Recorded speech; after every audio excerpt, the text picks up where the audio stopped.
Hey, everybody. This is Charles Max Wood, and you're going to get kind of an extra special episode this week. And essentially, the approach that I'm taking here is I'm just going to talk about a few things regarding finding a job or having job mobility.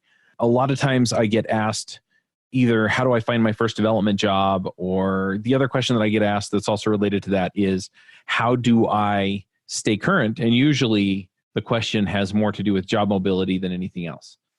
And when I look at these issues, what I've realized is that in a lot of cases, people are either concerned that they might get laid off or that they may have to change jobs, that something may change at their employer. They're not happy there and they want to move on, or they're looking for their first job. And so people need help figuring out what to do next.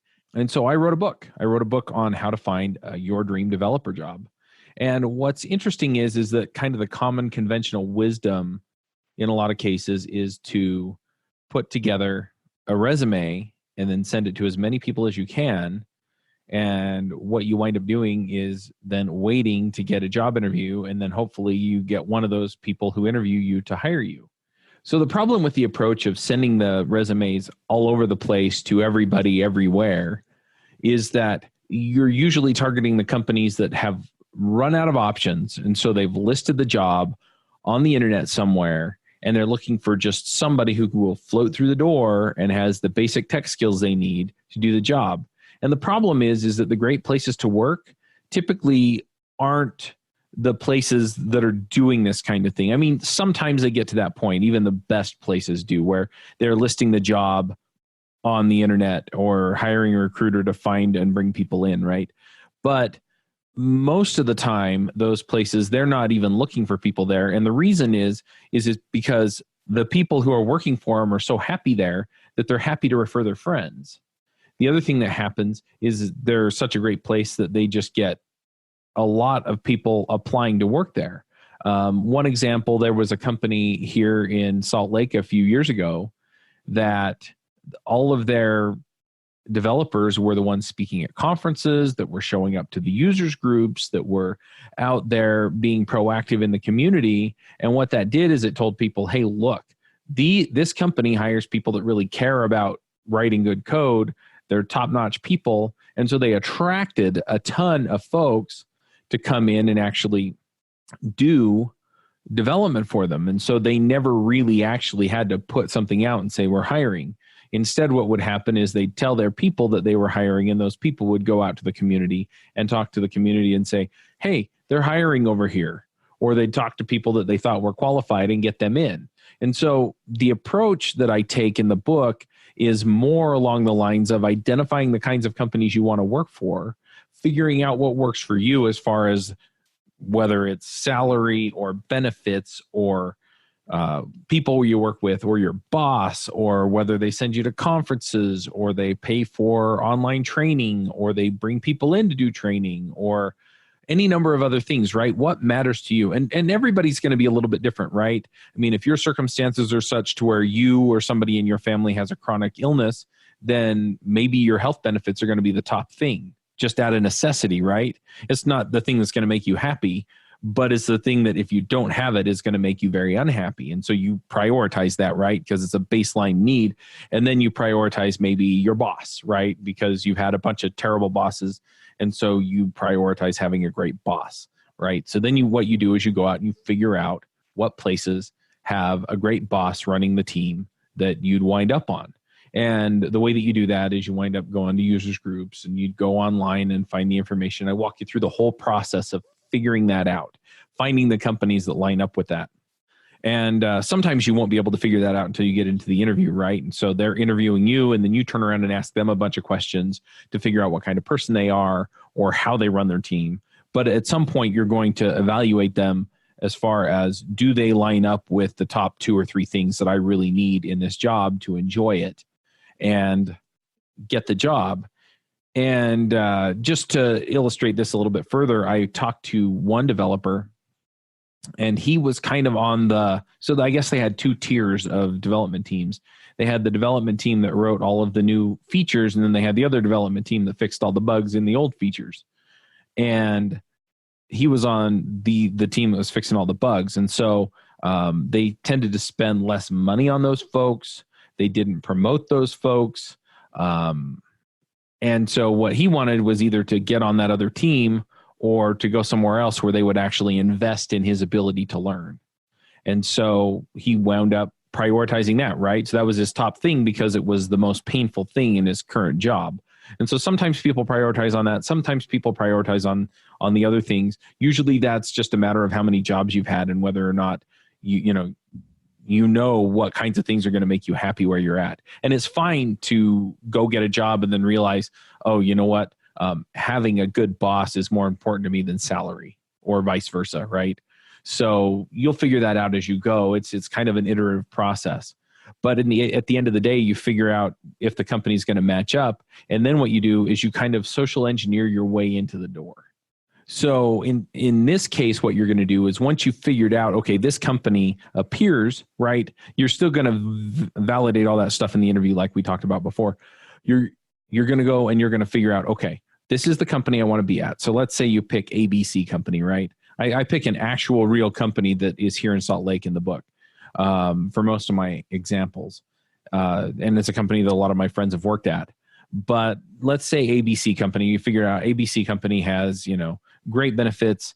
They pay top salary and the people on the team are awesome, right? You've heard good things about that team.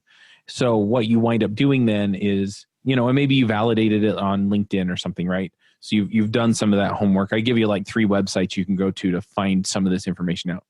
So you go and you say, okay, now who are the people working at this company, right? Who's the person that I might be able to connect with to get me in the door? And if you typically you want to work on the boss. And if you don't work on the boss, you want to work on 1 or 2 of the more senior people on the team, because they're the people that the boss is going to trust when they say, hey, this person over here is a high quality person. I trust him. I know that they'll do a good job. Please interview them, right? Even if you're brand new, it goes a long, long way. And maybe their recommendation is going to be, hey, I know we're looking for a senior person, but this person's demonstrated a certain level of aptitude to be able to pick things up quickly. And I think we can ramp them up in a month or 2, and it may take us longer to find a senior dev, right? And so then the junior devs get a shot. But you only get that shot if you know people.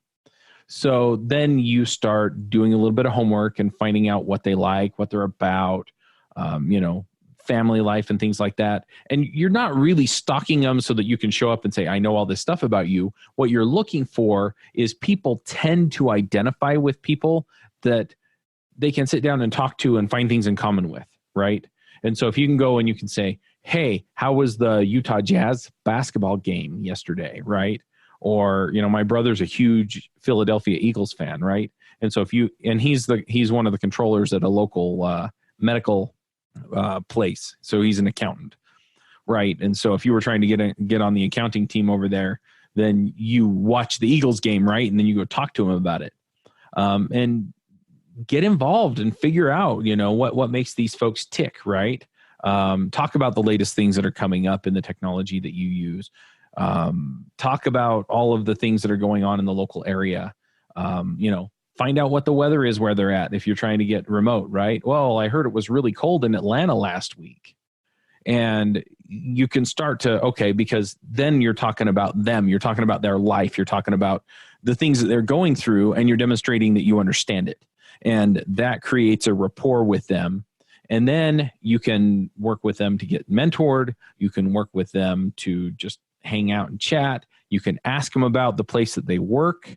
You can ask them about the boss. You can find out from them what the boss typically is looking for or interviews for in the interview.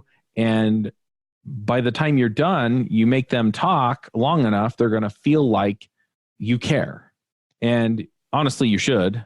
Don't do anything that's disingenuous, but at the same time, they are a good resource for you. And if you can get them then to invest in you, right? So, well, what would you do if you were going to apply? What would you do if you were looking for a job search?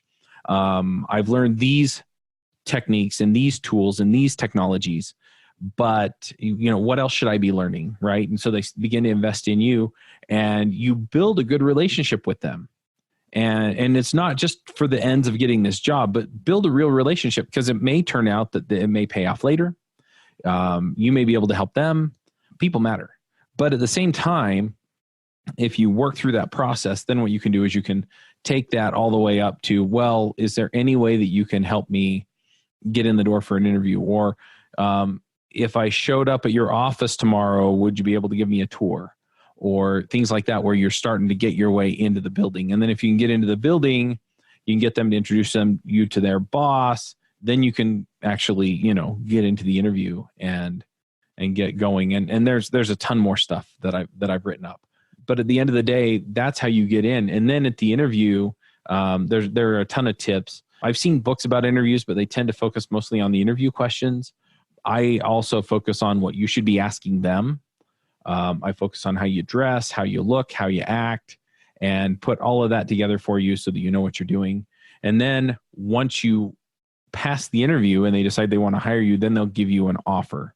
And I go into a little bit more about how to negotiate that and maximize your salary. And so if you're looking for a great book, a great opportunity to learn this stuff, go get the MaxCoders Guide to Finding Your Dream Developer Job. It'll be on Amazon November 20th, and you can go pick it up for 99 cents.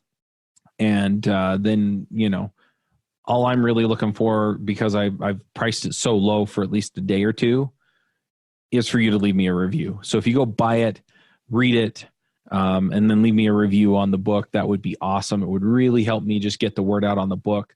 I don't really expect to make a ton of money on it. I'm really actually just looking to get this in people's hands, because it seems like a lot of people need it. And Amazon seems the best way to distribute it. So definitely go check it out. The MaxCoders Guide to Finding Your Dream Developer Job. You can probably also just find it by my name, Charles Max Wood.